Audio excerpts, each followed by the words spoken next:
Right now, brave American service members are executing dangerous missions against Iran, and my prayers go out to the 6 service members who died and to their families, as well as those who are seriously wounded. I also want to note that Iran is a murderous, theocratic regime. They want to get a nuclear weapon, they fund terrorist networks, and their stated aim is to destroy the United States and Israel. At the same time, under our Constitution, only one entity can declare war, and that is Congress. And this is a war. And how do we know that? Because President Trump says it's a war. The Secretary of Defense has said it is a war. And our Constitution is very clear. I served in active duty United States Air Force for 4 years, and then additional 21 years in the reserves. I also taught the law of armed conflict. Only Congress can declare war. And this war right now is illegal because Congress never approved it. But it's not just a constitutional requirement. You might ask, well, why did the framers put it in there? Because it helps protect America and save American lives if the president has to make the case for war before doing so. Because had he done that, we might just have asked, hey, how do you protect all those Americans stranded in the Middle East? How are you going to evacuate them? What's your plan for protecting soft targets like the multiple embassy compounds that have been hit by Iran? How are you going to protect our bases? 11 U.S. bases have now been hit by Iran. How are you going to make sure we have enough munitions to finish this war? Instead of calling in defense contractors at last minute, pleading with them to magically come up with more munitions. Had the president made the case before Congress, we could have asked those questions. But he disrespected the American people and disrespected Congress by not even trying to make the case for the war with Iran. And that is why I'm going to be voting yes on this War Powers Resolution to terminate the war with Iran. And then what needs to happen is the administration has to make the case for war, bring back an authorization for the use of military force, and have Congress vote on it. Just a little earlier, I got out of the administration's briefing to the Senate about the situation in Iran. And what you hear behind closed doors is essentially what we're hearing in the public domain, which is complete incoherence. No explanation for why Donald Trump broke his promise to the country when he said he wasn't going to drag us into additional wars, and constantly shifting narratives about what this is all about, right?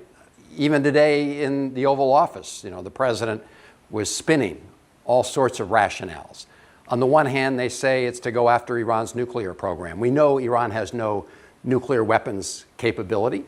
After all, the president told the country that it had been decimated last year. So then they say, well, we're going to go after Iran's ballistic missiles. Well, Iran has no ballistic missiles that can get anywhere close to the United States. Zero. And of course, then Donald Trump said he was going to liberate the people of Iran. But if you look at public reporting about the CIA's assessment, it says that they concluded that if you get rid of the Iranian leadership, you're very likely to get a much more, even more radical group in their place. But we do know from Secretary Rubio that Netanyahu decided to strike Iran. And so here we are, doing what Prime Minister Netanyahu said he wanted to do for 40 years, which was to attack Iran. It's just Netanyahu had not found a president stupid enough to drag the United States into that war before. And now Donald Trump has done it, and they don't have a clue as to what the end game is. Thank you, Mr. President. We are facing a dark moment in our country's history. On Saturday, Donald Trump decided to drag the American people into a reckless, illegal war with Iran, a war based on lies, a war launched with no imminent threat to our nation. 6 U.S. service members are now dead and more badly hurt. A missile from the U.S. and Israeli-led bombing campaign reportedly killed over 150 people at a girls' school in Iran, many of them little girls, some as young as 7 years old. And now violence is spreading across the Middle East, with the threat of that violence bleeding into the United States. And for what? For another forever war that the American people do not want? Our Constitution is clear. Only Congress can declare war. That is because one single person should not have the power to drag our entire country into a reckless war. But that is exactly what Donald Trump has done.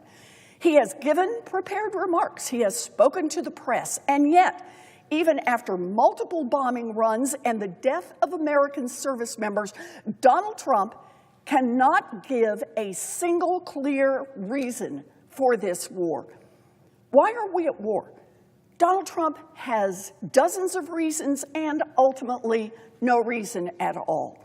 Worse yet, Donald Trump is dragging Americans into this war with no plan for how to end it. He has no stated objectives, no clear strategies, no way to explain when we accomplish this, we will leave. Even the deaths of Americans has not given Donald Trump pause.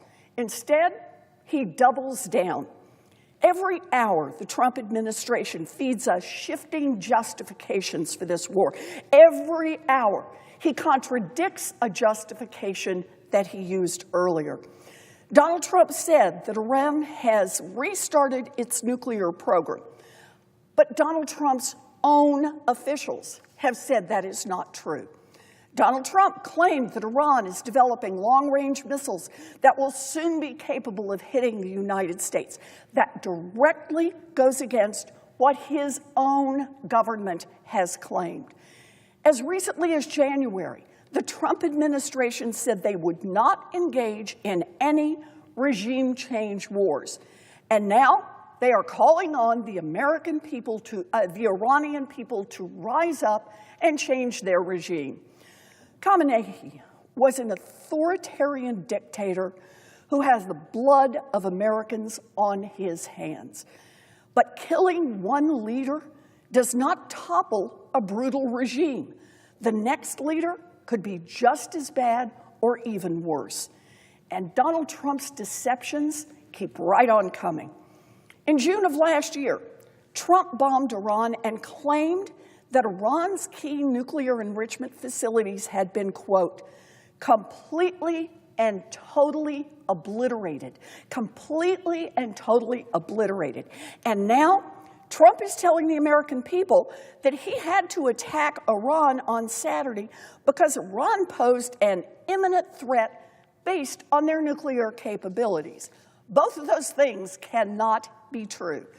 If Donald Trump believes that Iran's nuclear ambitions are a threat, he had the chance to curb them.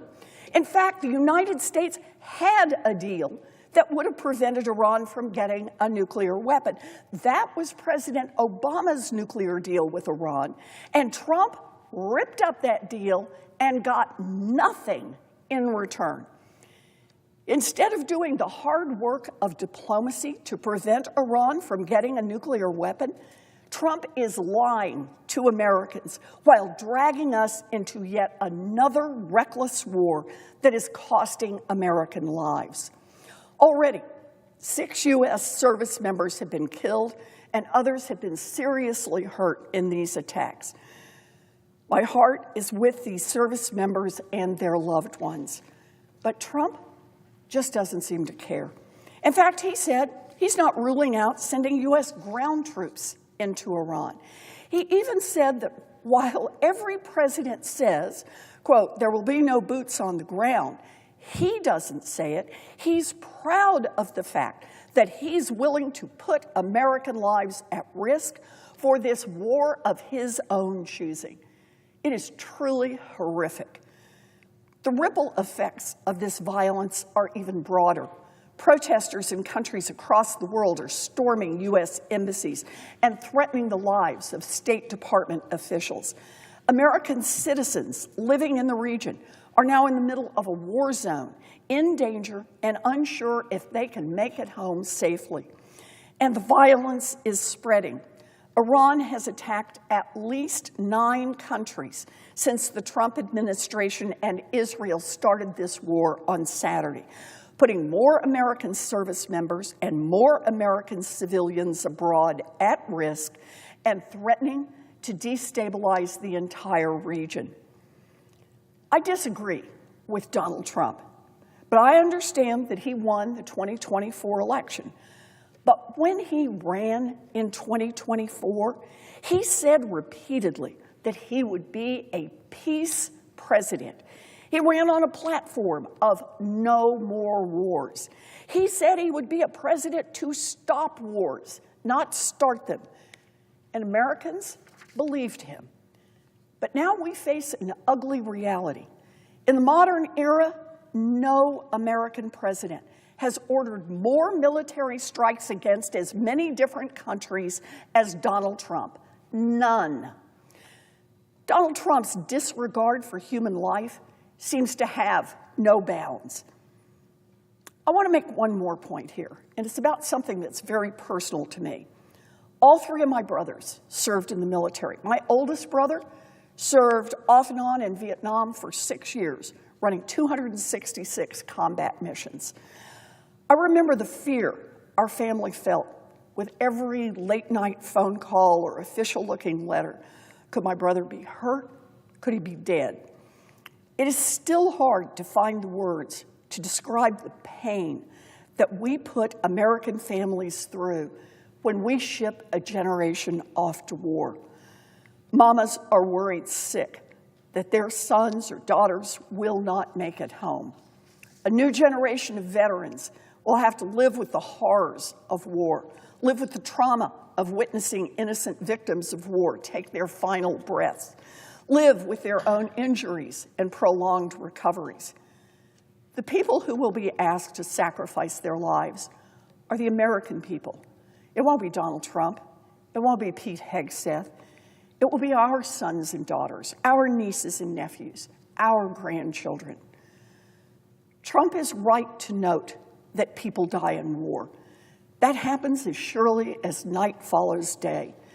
And that means that the leaders who send young people to die must take the consequences of this conflict with the seriousness it deserves, with life and death seriousness.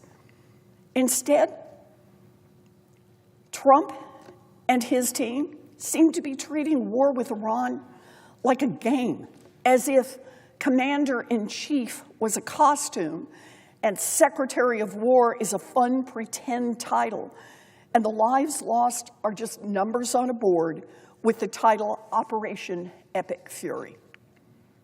48 hours after he started this war, Trump finally addressed the American people and took questions. He spoke to the people who are worried sick about what this war means for them and what it means for the people they love. Instead of offering a plan, however, he talked about renovations to his gold-encrusted ballroom. It is sickening, and it is time for this Congress to make him stop. Here's what we need. First, Donald Trump started this war illegally without the consent of Congress, and he cannot be allowed to continue it. There is too much at stake. Every single senator must support Senator Kane's War Powers resolution to block this reckless war. This isn't about politics. This is about life and death for young Americans who will be called on to serve and for civilians who will end up in harm's way. Second, the U.S. must investigate the bombing of an elementary school in Iran. Israel claims it was not aware of any operations in the area by their own IDF, and that raises the question of whether it was a U.S. strike and how that happened. The U.S. Military Central Command has said that it needs to look into the incident, as we regularly do following a catastrophe of this size. With the possible involvement of the U.S. military, we must find out what happened and hold those responsible to account. And third, we need to hold accountable every single Trump administration official who lied to the American people about this unconstitutional war. People have a right to the truth from their government, and nowhere, at no time, is that more crucial than in the life and death decisions surrounding the decision to go to war. We must hold our elected officials accountable if they don't level with the people who